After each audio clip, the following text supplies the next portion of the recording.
নাটোর সদরের হৈবতপুরে রাসূল সাল্লাল্লাহু আলাইহি সাল্লামকে অবমাননার প্রতিবাদে বিক্ষোভ মিছিল করেছে স্কুল ও মাদ্রাসার শিক্ষার্থীরা। সোমবার বেলা ১১টায় হৈবতপুর গোলাম ইয়াসিনিয়া ফাজিল মাদ্রাসা এবং হৈবতপুর বহুমুখী উচ্চ বিদ্যালয় অ্যান্ড কলেজের শিক্ষক মণ্ডলী ও শিক্ষার্থীদের যৌথ আয়োজনে এই বিক্ষোভ মিছিল অনুষ্ঠিত হয়। প্রতিবাদ জানাই এবং যারা এই বিষয়ে কটূক্তি এবং গালমন্দ করেছে তাদের বিচার এবং দৃষ্টান্তমূলক শাস্তি কামনা করছি। এখন আমাদের উপস্থিত সবাই আমাদের হৈবতপুর গোলাম ইয়াসিনিয়া ফাজিল মাদ্রাসার সম্মানিত আরবি প্রভাষক মাওলানা মীর নুরুন নবী আমাদের সম্মুখে বক্তব্য রাখবেন। আমি মীর নুরুন নবীকে বক্তব্য রাখার জন্য বিনীত অনুরোধ জানাচ্ছি।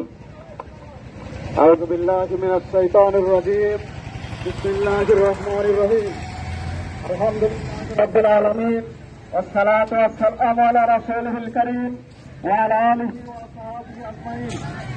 উপস্থিত ছাত্রছাত্রী ভাই ও বোনেরা, উপস্থিত ইসলাম প্রিয় তৌহিদি জনতা, আল্লাহ রাসূল সাল্লাল্লাহু আলাইহি ওয়াসাল্লাম সম্পর্কে কোরআনুল কারীম